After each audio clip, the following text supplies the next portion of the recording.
Where do I even begin? Welcome to Destination Station, number one station in the nation. My name's Destin, as always. I want to talk to y'all. I want to give a little review on the new movie Independence Day Resurgence.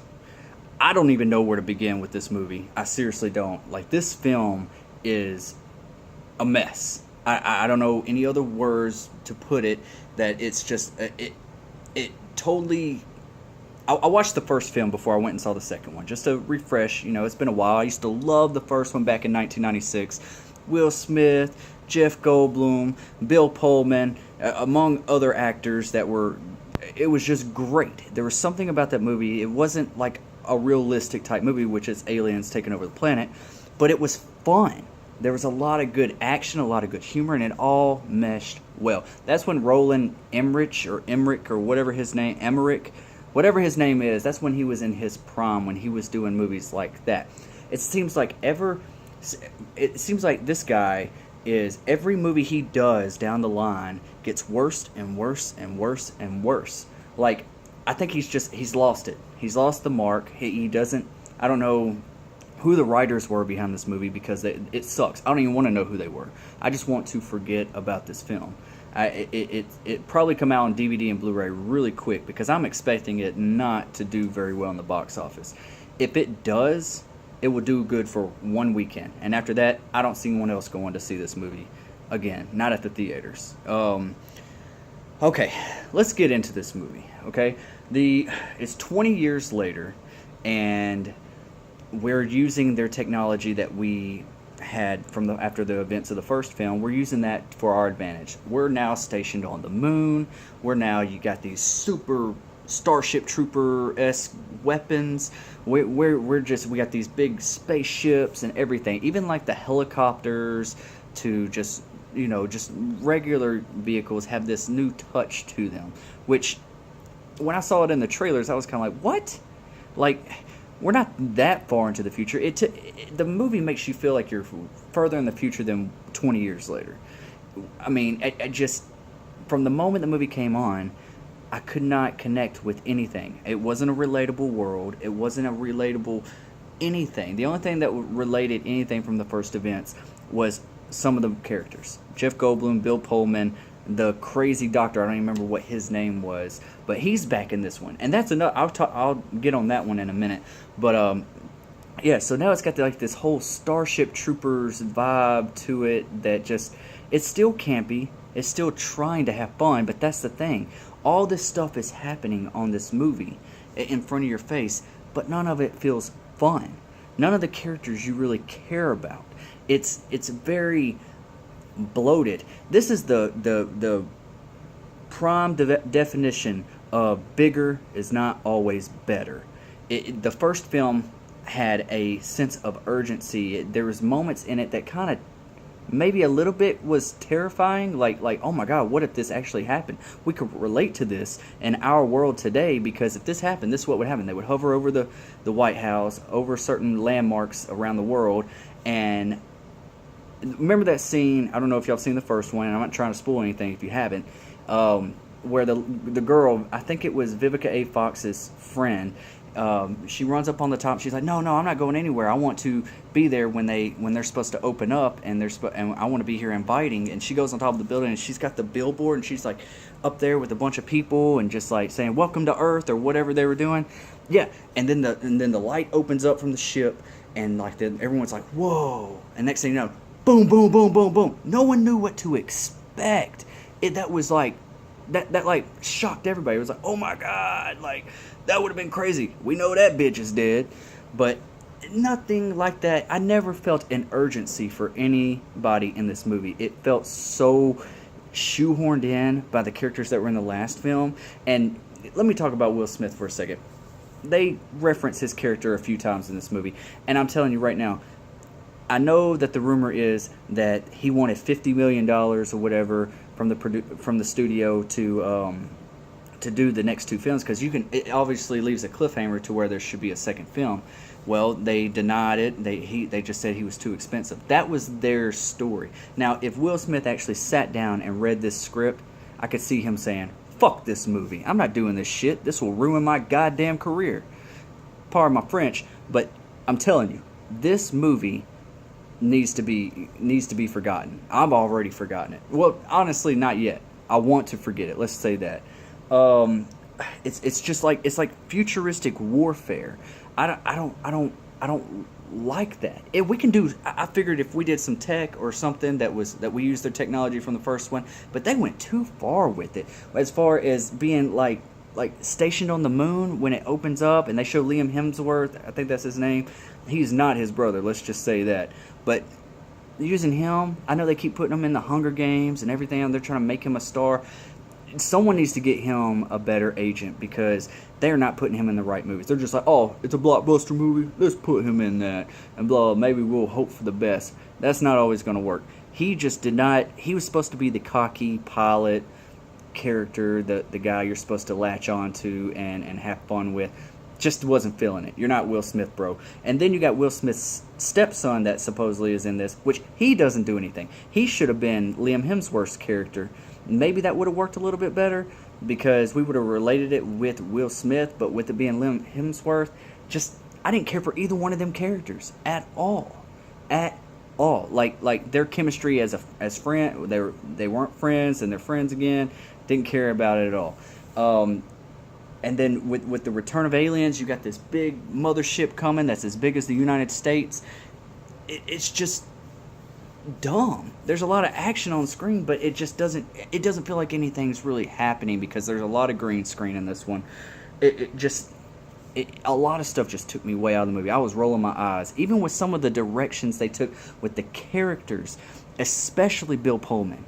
And Bill Pullman's awesome. I loved him in Spaceballs. I loved him in the first film, Serpent in the Rainbow. Like Bill Pullman is a great actor. Just didn't like where they took his character in this one. They took it way too far. Now he's got like this crazy, because you remember whenever the alien gave him headaches in the first film? If you've seen the first film, you know what I'm talking about. Now he can, when they're coming back, he's getting all these headaches and he's having these dreams and he's thinking that he's like he visions them coming. He's like in fear of them, and he's just this crazy guy that's trying to. I just didn't like that. I did not like that, and that goes to my next character, the doctor that also got the thing wrapped around his neck, and then he started having them headaches as well. It clearly shows that fucker was dead. I watched the first film. No color.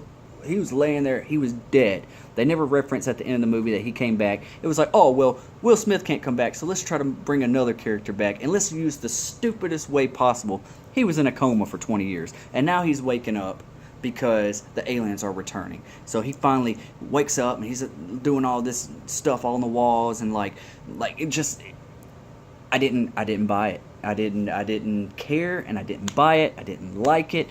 I was like, this is dumb. Like, it's good to see these familiar faces back for this movie, but just where they took the characters sucked. Jeff Goldblum, trying to be the best part of this movie and the most, I guess, relatable.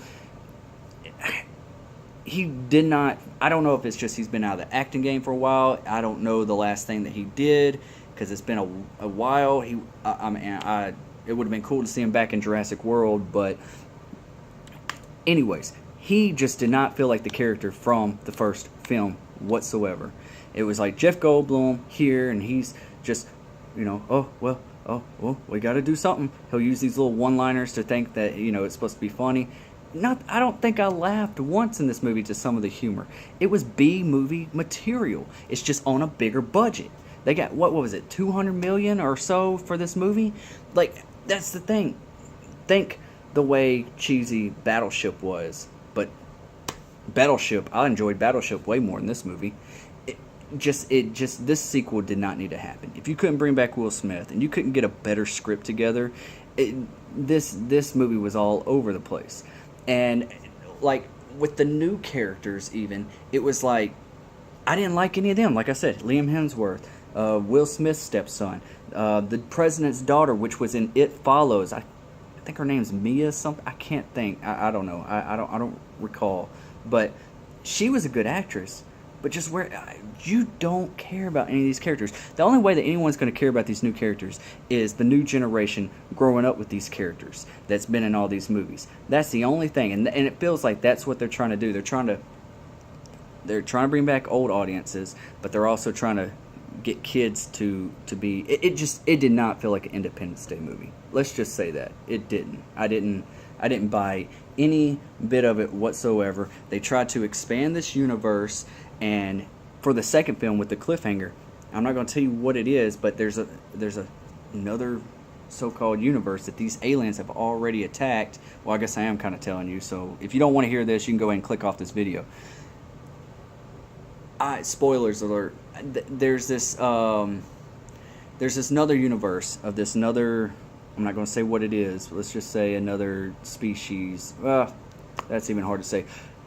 That these aliens have had conflict with before. They know how to defeat it because they've dealt with it before. And now we are supposed to believe that we're about to go and we're going to hunt the aliens this time, because now we have a chance of defeating them. So that's what we're supposed to be doing in the next film, which is like I said, there was a sense of urgency from the first film that was lacking in this one. It was just missing. And just, I don't know, maybe kids will like this movie. That's what it seems like it was more triggered towards, like kids that would like Transformers and stuff like that. It just was too much. Now, one part that I would say that I did enjoy was near the climax of the film was the Queen Alien that came out. It was kind of like, I was like, all right, that's cool. It kind of reminded me of the end of Alien vs. Predator when that big alien came out and it was running and stuff and it was knocking stuff around, blowing stuff up. But even stuff that was happening in that scene was dumb. It was so just. I understand this movie's supposed to be campy, it's supposed to be fun, but this movie just went too far with it. You didn't have to go that far. You did not. Let's just do one that's kind of like in today's society. Maybe we have a little bit better tech, and maybe that tech alerted us that they were coming back, but not all this extra stuff. I mean, it was two Starship Troopers, if you ever seen that film, type of feel. Like it was like that type of tech and that type of machinery and all that kind of stuff. I just did not like it whatsoever. I so am disappointed in this because I was like, oh my god, it's coming out today. I gotta go see it today. I gotta get this review up for you guys. And I was hoping for the best. I wasn't expecting it to be better than the first film, but I was hoping to have fun with this movie. And I was literally, my girlfriend was sitting there like, she could tell I wasn't having a good time. I was just like, oh my goodness, what, they missed the mark. Let's say that. And I honestly can say I hope this movie fails at the box office. I hope it bombs hard, because I do not want to see a sequel to this. I do not even want to hear about a sequel to this. I want it to be like, this is one of the worst sequels ever made. They just everything. There's nothing good I can say about this. Out of a rating of 1 to 10, I give this movie a 2. I give this movie a 2 because I wouldn't say I was bored. I give it a 2. Yeah. Other than that, movie sucks on every level. One of the worst movies of the summer. One of the worst movies of the year, I'm sure. So we'll see. So I guess what I gotta ask you guys: have you seen it? What's your thoughts on it? Comment below. Let me know. Have you seen the first one, the 1996 Independence Day? Compare the two. I want a discussion about this. I want to know what your thoughts are on this movie. All right, as always, guys, I'm Destin, and come back and you see more reviews, and I do unboxings and everything else. Destination Station, the #1 station in the nation. My name's Destin. I'll holler at you next time.